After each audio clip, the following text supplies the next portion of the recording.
Stop being lazy. The truth about disciplined asterisk, you're just lazy.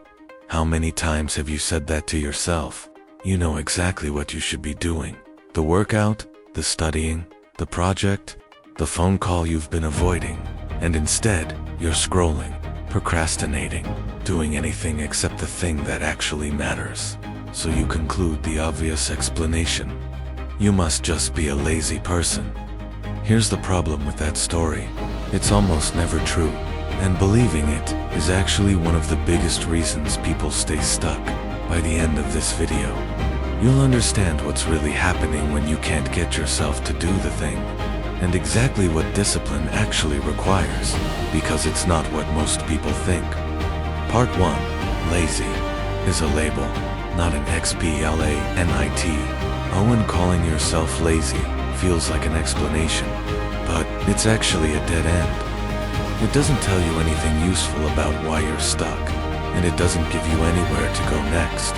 It's a label that ends the investigation, right when the investigation should be starting. Think about it from another angle. The same person who can't get off the couch to exercise will happily stay up until 2 in the morning finishing a video game, or spend 3 hours deep in a hobby they care about, with zero effort required to stay motivated. That's not what laziness looks like. A truly lazy person avoids effort across the board.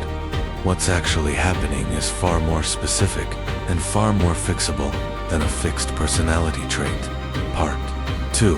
What's really going on under laziness? When you dig into why people avoid something they claim they want to do, a few real culprits show up again and again, and none of them are a character flaw. The first is unclear goals. Get in shape or start the business are ideas, not instructions. Your brain doesn't know what to do with a vague target, so it defaults to nothing, which looks a lot like laziness from the outside.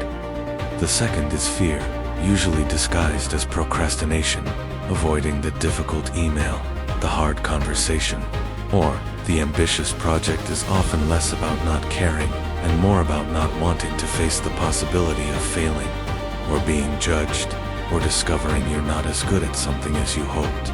Procrastination is frequently just fear wearing a more socially acceptable costume. The third is decision fatigue. If every single action throughout your day requires a fresh decision, what to wear, what to eat, when to work out, whether today's the day you burn through your mental energy just deciding before you even get to doing, by evening, there's nothing left, and the couch wins by default. And the fourth is simply the absence of a system, without a plan, a routine, or a trigger that tells you when and how to start. You're relying entirely on how you feel in the moment, and as we've covered before, how you feel in the moment is wildly unreliable. None of these 4 things are solved by calling yourself lazy and feeling worse about it. They're solved by getting specific. Part 3. The truth about discipline. It's not WILPOWR. Here's where most people get discipline completely wrong. They picture it as a kind of internal muscle, gritting your teeth, forcing yourself through sheer willpower, white-knuckling your way past every urge to quit. That version of discipline is exhausting, and worse, it's unsustainable. Willpower is a limited resource. It depletes throughout the day, the same way physical energy does. If discipline depended entirely on willpower, everyone would run out by early afternoon. Real discipline isn't about fighting yourself harder. It's about needing to fight yourself less. Disciplined people aren't constantly locked in some heroic internal battle against their own laziness. They've built lives, routines, and environments where the right action is simply the default, and the wrong action requires more effort than the right one. The discipline isn't in the moment of action. It's in the setup that happened long before. Part 4. How to actually build IT. So, if discipline isn't willpower, what is it, practically? It's a small set of habits you can build, starting today. Get specific, not motivated.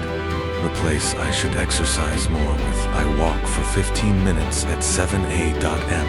Vague intentions produce vague results. Specific instructions produce action. because there's no ambiguity left for your brain to hide behind. Shrink the first step until it's laughably small. If starting feels heavy, make the starting point tiny enough that avoiding it would be more effort than doing it. Open the document instead of write the report. Put on your shoes instead of go for a run. Momentum almost always follows the first small action. Design your environment, not your willpower. Put the phone in another room. Lay out the gym clothes the night before. Delete the app that eats your evenings. You are far more likely to change your surroundings successfully than to outmuscle a craving in the heat of the moment. So put your energy into the setup, not the fight. Expect resistance, and act anyway. Discipline was never about the absence of the urge to quit. It's about moving forward even while that urge is fully present.